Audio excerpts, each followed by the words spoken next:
Hey, what's up? It's Kit. Time for another video. This is Fast Jigging 101 Reels. Okay, we're gonna change the format a little bit. Okay, so if you're new to this channel talks about the hows and whys of fishing. We cover everything from big game, ultralight, everything in the middle, including fly fishing. And this is Fast Jigging 101, the the part where we talk about the reels. Okay, but uh instead of actually going through the technicals and then uh telling you guys exactly what is and what's not, let's incorporate all of that into a story. So I'm going to tell you guys basically my journey, because my journey had a lot to do with the reels. Okay, now just for your information, um let's what do you call this, let's condense everything. But this is kind of like a journey that I've started like a long time ago. But what we'll do is we will just count the time that I've been here in the UAE. And I arrived here 2005. So from 2005 all the way to 2025, I've been doing this thing. Okay? So when I first arrived here, no one knew what braid was. No one knew how to use jigs properly. So that was a ball because jigs were cheap. Like, um, original usuries for $3. Man, it was nuts. It was great because no one else bought them. Um, braid I bought at like what, 12 dirhams. So that's $4. Because again, these were samples that were sent by the companies to the tackle shops here. They didn't have an idea, so I had a ball. I'd have like what uh $30 with me, or 60. Go to the place and just really buy stuff. It was funny because they didn't have an idea, and they would ask me, "What do you use this for?" I was like, "I'm buying this for the Philippines. And so when I go home, I'm gonna use them to tie nets with." So that was that, and it lasted for quite a while because the people here were so used to using mono. And the first ever person to cast a jig from shore here uh, was, I think, me in Jumeirah Beach back in 2005. So I was casting. I was using braid. I had a well, that at that time, a really like a heavier than needed rod and reel, and I was catching, and people could not figure out what I was doing until after a couple of sessions there. I saw people casting 200-gram jigs on like really long telescopic rods and 50-pound test mono. So that was that. Okay, so a little bit of history. I'm just I'm sharing this whole journey because it's really important, because there's a really big lesson to learn, and I'll show you along the way how much money I could have saved. Here's the thing. Um, in the first video, I actually mentioned the pitfalls, or the pitfall, the biggest pitfall that the angler can make when choosing gear. And this video is specifically a 101, and it is for the guys that are starting out. Now, for you guys that have experience, you watch this for entertainment, that's great. Maybe you could pick up a lesson, and or at least hang out for a story that, I messed up in, because I certainly did a lot of mistakes. But, you know, um, what I'm trying to do here is show you my mistakes and what I was doing then and what I'm doing now, so that you can see the big difference. And trust me, the difference is really big. Okay. And we're talking of the same boat. Probably the fishing is a bit more difficult, but imagine if I was actually doing the right things, then I would have enjoyed. And if that was my starting point, what the heck would I be doing now? You know? So um, that's just how things go. Now, remember, this is a time when the information you get are largely from DVDs because a lot of people are gatekeeping things and there's very little information on the internet. If you find information in the internet, they would be in Japanese. And this was in like the early 2000s. And then the Chinese, Taiwanese um, popped up. You know, they basically kind of became popular. So the guys over at AG, Pony, okay. So instead of Chinese, then we had like uh, Japan, Chinese content, right? So we see some stuff in this, and then a few years later, Jose Wehebe came out, and then you know he brought the butterfly jigs from Japan to the States, and then finally we had some English content, sorta, because you know when you're selling, you really don't. I mean, also understand that these guys they didn't really dive down to the culture to like the whole nitty gritty and stuff. So they just showed stuff, but didn't really explain anything. And I'd be surprised if they actually also understood everything. So um, that was that. That was like whatever information we found, and we just watched. Okay, and there's something common with all of this. They were all targeting big fish. They were all showing big fish, and they were like literally using bigger equipment. And you know, they were fishing in places like Australia, New Zealand, and then you know Florida and all this, and they were all catching big fish. So we were like, holy crap, man, this looks effective, right? So the information that we received or we're being fed is actually what we're trying to emulate. That's one, because it's all the information we can get. Um, the gear that was also made available is obviously uh, bigger than needed. Okay, so they were all like, you know, so when you're talking jigging, it's always like big stuff, thick line, and all this because in the videos or in the magazines, you see that they're all pulling and all this. So it goes back to what I was saying in the first video that most of the gear is actually quite big. Now remember that we're fishing here. We're actually fishing uh, in the Gulf before. Okay, we didn't go to the East Coast. So here, because it was cheaper, okay, and going to the East Coast, it was kind of like an ordeal back then. So, and I did have a car. So, um, fishing here with my cousin, in the harbor, and just going out to the place where eventually it would become like the world. You could go to Google Maps and then you could type Dubai the world, and you know you'll see that area. So that area we used to fish around there from there. So we'd ride a boat, go around and fish that area. Maximum 30 meters. Okay. Now, when I tell you that everything is oversized, imagine this was actually my first reel.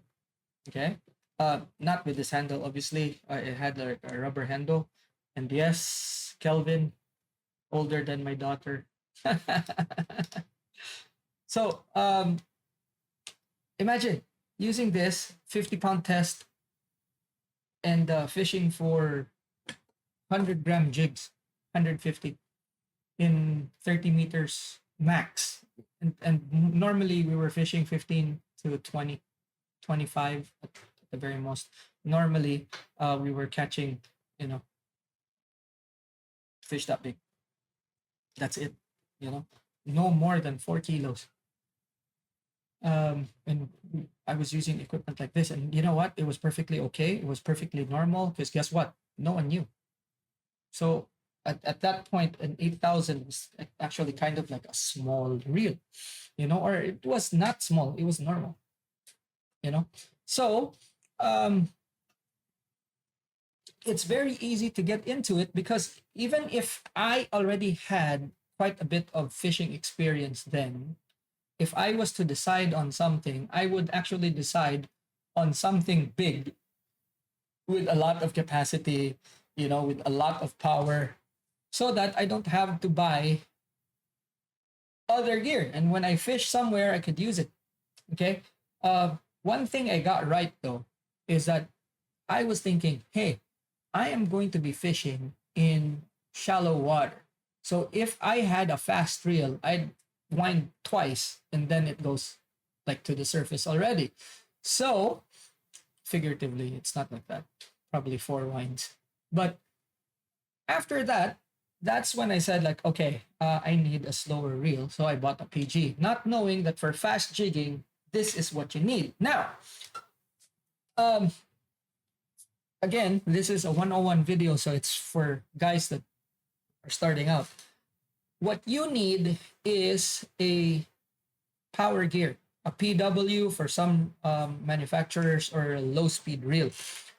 Um, Basically, what it is that each crank you have, there's a revolution on the on here. Okay, so it's slower than a fast retrieve reel, and what is this?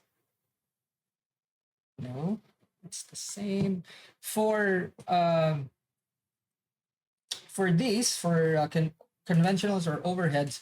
So one crank, it spins this slower. For spinning reels, one crank will spin this slower. So it retrieves line at a slower rate. If you're going with a fast retrieve reel, what happens is that when you crank, it goes quite fast. And oh, here we go. So this is an HG. Okay, so notice how fast it spins and how slow I'm retrieving. Okay, and that's a small reel. So this is see, it's slower.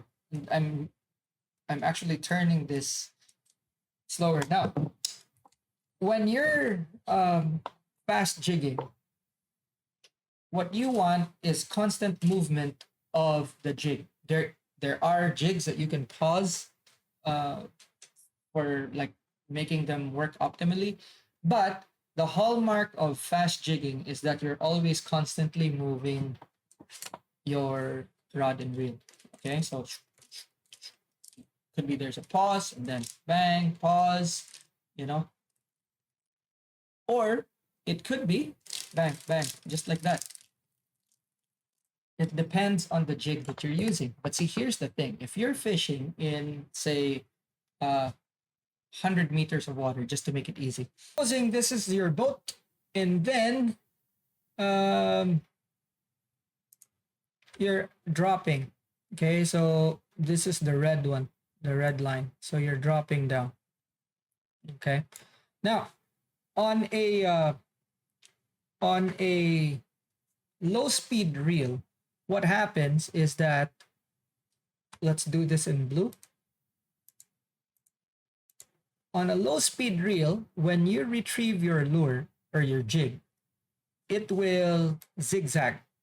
Okay, it will zigzag and it will be like that. Okay, let's say you're fishing shallow and you're reeling all the way to the boat, so it's zigzagging, and you can see that you're zigzagging and it takes a while, and bang, it's there. So what happens on a fast retrieve reel? Okay, so what happens is that this, okay, this is green, it will be like this. And guess what? it will be up on the boat really fast. Okay, so not only will your jigs action be kind of different, it won't be as like zigzaggy. Okay, what it is that the uh, the the jig is being pulled out of the strike zone, and when it comes to the strike zone, okay, there's like fish have habits, right? So what happens is that the fish will not. Uh, this is theoretical, but the fish will actually not chase after your your lure up to a certain point. So let's say if you're fishing at 100 100 meters. Okay, so this is 100 meters. Okay, the fish will not go out of the structure, okay, at let's say more than 20 meters. It varies. It depends on the fish. But like take for example, fish like grouper and all that, they won't chase. But fish like amberjack, they will probably chase it up to about 20 meters. But then that's it. And for targeting amberjacks, what we found over the years was that you crank 30 times. You know, you drop it down. The very first drop you do, you drop it down, close the reel, back. You know, just reel in as fast as you can because they get triggered like that. So you the first drop you'll do, the first 5 drops actually, because when you're drifting, right? So the first 5 drops, what we do is really drop the jig down and jig it up as fast as possible, and only up to 30 winds. After 30, we drop it down again and then do the same thing. Now, that will trigger any of these fast moving predators like amberjack to hit the jig. Now, if you're using an HG or an XG, there are 2 things, okay? It's like riding a bike uphill on fast gears. So it's going to be difficult, okay? On a low speed on a low speed reel, it's going to be easier for you to turn it because it's low speed and it has a lot of torque. Whereas where you have a fast retrieve reel and it's kind of difficult. Again, like a bike going uphill. If it's a car, think of it this way: you're going uphill on fifth gear. Where you should be on first or second, depending on slope, right? And then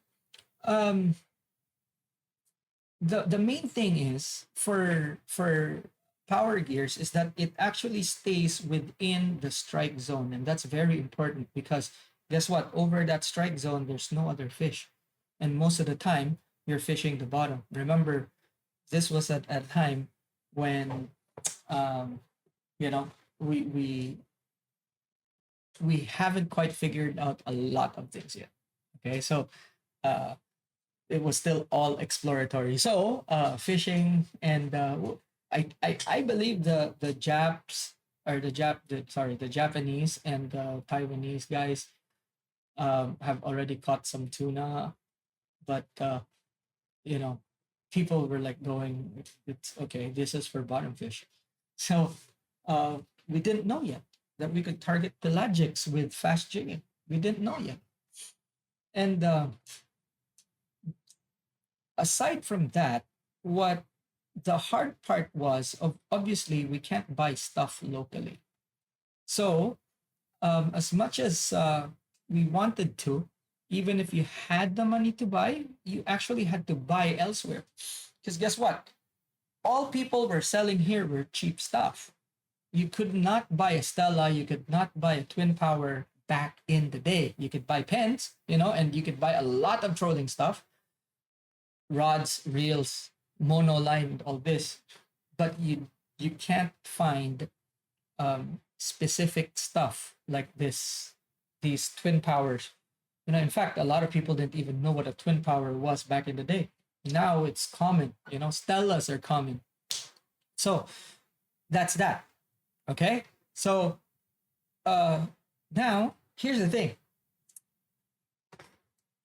From this in the Gulf, what we're using now are these sizes. Not this particular reel. This is an HG, but there's a PG. I have a PG somewhere, and I actually made a video of that. But reels this size. So imagine the difference. Okay, this is a size 2500, so about a 3000. Okay, so 3000 versus an 8000. This I used in Fujairah before. Now we've found, like, several years ago, that this is more than enough for majority of the fishing there. So it's 2 sizes down. So as you can see, this whole thing is actually something that's all very progressive. Now, if I knew then that this would probably, do a lot of good for me, it would have been fantastic, because guess what? This is cheaper than that. The line is cheaper than the line there. And you catch a hell of a lot more fish. Now, as far as overheads are concerned, this is the size that I'm currently using for this side here. 200 size. Okay. Lighter, easier to manage. Okay. And then in Fujairah, I've been using this for a really long time, and it served me well. So kind of the equivalent of the 8000.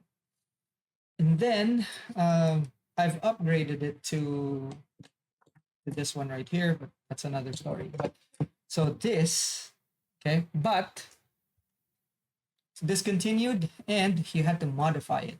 Okay, so I added a handle to make it longer, give it me more control, changed the foot of the reel, and internally I also changed a few things. So I'm not gonna tell you to do that. For deeper water jigging, and if you want something for let's say as a standard, okay, Ocea Jigger 2000. That's it. Now here's the thing. If you are looking for like one system that you could just do, and you want to have a system that you don't outgrow, buy an overhead. Buy an overhead. But if you just want to keep things simple, for fast jigging, spinning. Okay. If you split it down, there's actually a purpose for both. But just for the ease of things, if you want something, a system that you don't outgrow, overheads. And overheads, as far as jigging is concerned, there are 2 brands that you should look at as standards. Okay, this is a Shimano Ocea Jigger. The other one is a Daiwa. I don't have an example, okay, but a Daiwa Saltiga. And you look for the PG right there. Okay, this is kind of this size. It's big. Okay, so if you're fishing deep water, this is a standard.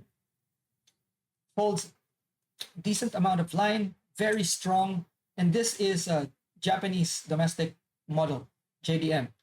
And that is not a clicker. That is a spool lock. So just in case you snag,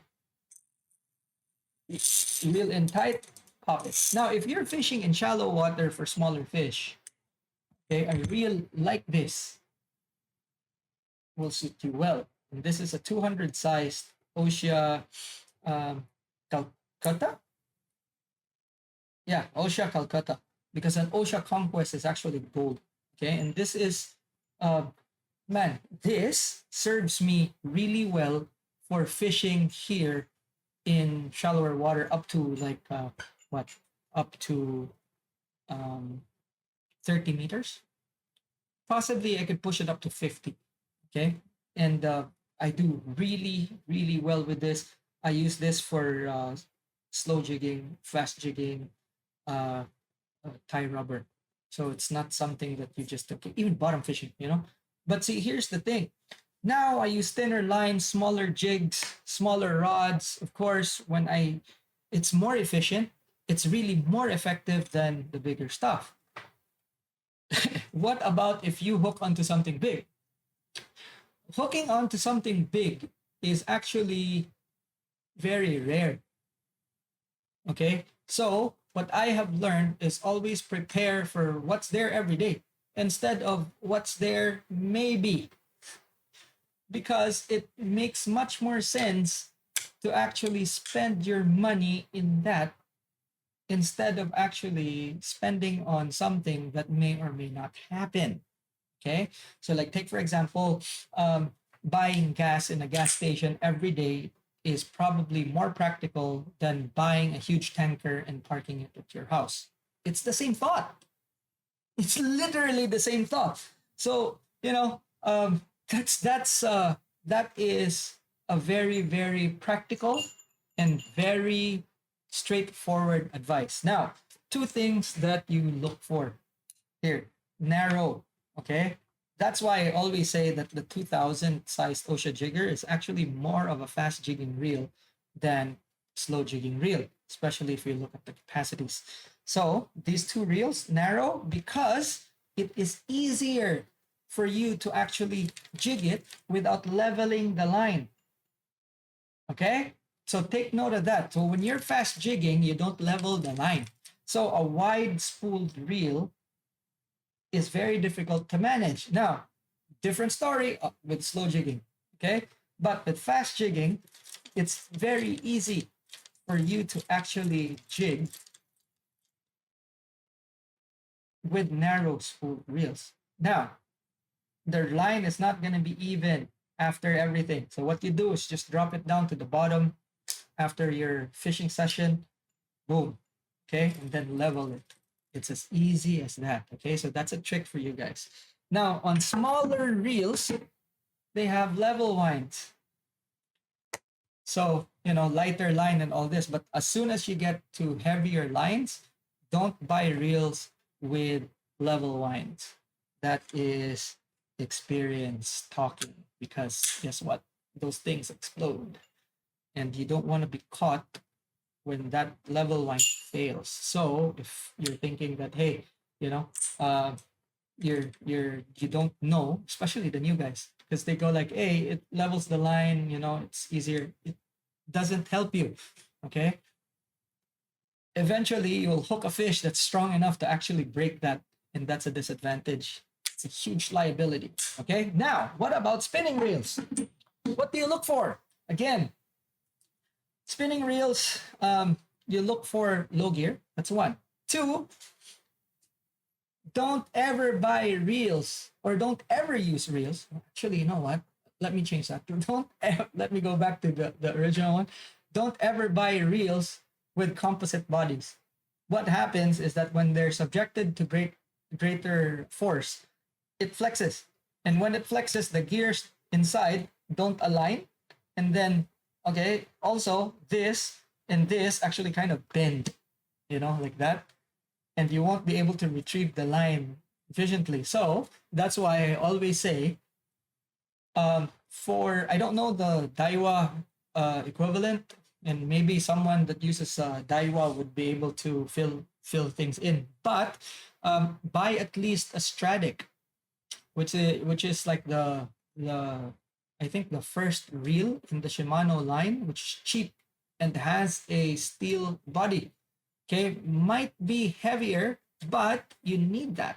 Now, as you go up the scale, you'll have reels with magnesium bodies, you'll have reels with like, you know, aluminum bodies, SW models and all this. And that's already a matter of personal preference when it comes to budgeting. But for fast jigging, like heavier stuff, I always say start with at least a Stradic. Even with the lighter stuff, you know, start with at least a Stradic. So something like this size, okay, for fishing in probably 30 meters or less. There's a 4,000 model that's a bit bigger, and that's good for up to about 100 meters, um, and it would most likely catch uh, quite a lot, or 90% of the fish that you will encounter, and that's what you want. Okay. Now, it is very important to consider weight, because remember, you're holding this and you're jigging it. You're not just holding it for decoration. You're holding it, you're jigging it. And the weight matters, because you don't want to fight your gear. So, reels like these, they have their own weight and stuff like that. A Stella would probably be lighter, but Stradix or Twin Powers are actually, Stradix are good. Twin Powers are better. Stellas and Saltigas would always be top tier and would be there up until they decide to put a higher tier model. But those reels are always good and are made for this sort of fishing. So if you have the budget, okay, now tell you what, I purposely took all the Twin Powers and to show you guys, because this is what I'm recommending. Up to you guys if um, you know you choose to go with that recommendation. Again, you know, Shimano Twin Power or the Daiwa equivalent. Other brands have displayed a lot of reliability issues and quality issues over the course of time. So Daiwa and Shimano, standards. Okay, choose other brands at your own risk. There are brands like, take for example, for the more advanced user, Studio Ocean Mark. Uh, I'm affiliated with them. Okay, there's a reason why I love using them, and it's not because I'm affiliated with them. They're actually really good, but you need budget, because these reels are not cheap. Okay, there's a price that you need to pay for. It's like for the weight, because they're very light, so it matters. Okay, but for shallow water work, you'll get stuff like this that are not really that expensive. Okay, there's again this, and I changed the handle. Okay, there's more specialized ones like the Ocea, the Ocea Conquest, which are the gold ones, and it's too much. Uh, for the lighter stuff, there's more room to play with conventionals or big casters than with spinning, because it's very difficult to find a spinning reel that has a power gear. And I have a video on a Daiwa Caldea that has a PG. Shimano's, there's probably one model that has like a PG, but that's it. So take note of that. Okay. So for the lighter stuff, I would recommend just go with overheads. And you eventually, if you're really into jigging, you will you will find that you are able to do a lot more with overheads, even in the deeper stuff. You'll find that you'll find that the overheads are actually a bit more flexible than um, the spinning. Okay, so well, that's it.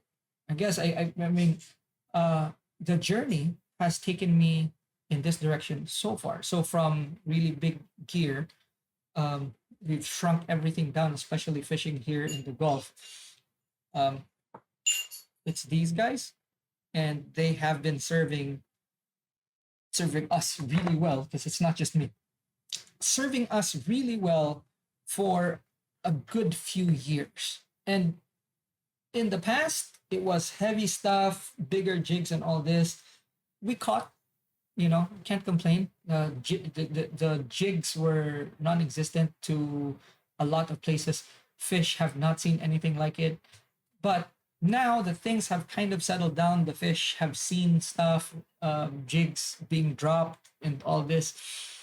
Um, we found that smaller gear is more efficient, even when you're fishing for the same size fish. And when you hook something big in shallow water, it's actually a bit easier to manage them with smaller gear. You'd be surprised, actually, how easy it is sometimes to actually catch those bigger fish. And I've caught some quite sizable fish with really, really thin line. And I think there's videos on that as well in Instagram of me sharing clips like that. It's like some really good sized fish on like something like 4 pound test. But yeah, it's being done. Okay, uh, I'm actually late to the party when it comes to these, because guess what? In Asia, they've done it longer. So I'm not saying that I've only done this last year. Okay, so in the 20 years, I've probably, like, I don't know, 10 to 15 of that we've already been doing. Like, to tell you what, by around 2010, 2008, we were using light gear for tuna in Fujairah, and we have video evidence of that. So, you know, um, and Sifu, remember the matagi? You actually made a matagi blank for it, because guess what? Sifu had to make or Leng Chua, our fishing buddy, and we call him Sifu. So Leng made a light jigging rod, because no light jigging rods were made at that point. So you had to do custom work. In fact, he made one for me, and it's here somewhere. But we couldn't buy them before, so he built them. He bought blanks from Japan and had to make these light jigging rods for us, and this was like 2010. So 2008, 2010, something somewhere there. And imagine um, we were light jigging for longtail and yellowfin tuna in Fujairah at that time. So that's that. Alrighty. So if you have questions, drop them down in the comment section. If you have violent reactions, go ahead and also put them down there. Thank you very much for hanging out with me. Really appreciate it, and really hope that you guys have learned something. Again, it's very easy to get into the pitfall of buying gear that's kind of too big. If you're not sure, again, just drop down the comment section, and then let's discuss, and I can help you guys out. Okay, I can help you guys pick out the gear, and possibly gear that you wouldn't really outgrow. And I'm always ready to help. Alrighty. So yeah, for the guys that well, it's for everyone that has listened thus far, if you've learned something, or if you just like the video, click on that thumbs up, because it's very important for the YouTube algorithm. If you have nothing else to do, nothing else to say, actually just comment and say like, hey, yay, what's up, or whatever. Just comment, okay? And if you want to share this video, go right ahead. It's free. Share it to your friends, your fishing buddies, so that they would also learn with you. Always fun to fish with people with the same frame of mind. If you have people with the same wavelength, it's always fun. That's why sharing is very important. Also a point of discussion, obviously, when you're sharing stuff. Okay, so if you are actually wanting to help this channel move forward, go ahead and click that membership button. And I really, really thank all the members that have signed up so far from the bottom of my heart. And this guy thanks you too. Look at this. Look at this buddy. This is king. Okay, so thank you guys, and hopefully you learned something. Alrighty, that's it for this video. Thanks so much for watching. I'll see you in the next one. Class dismissed.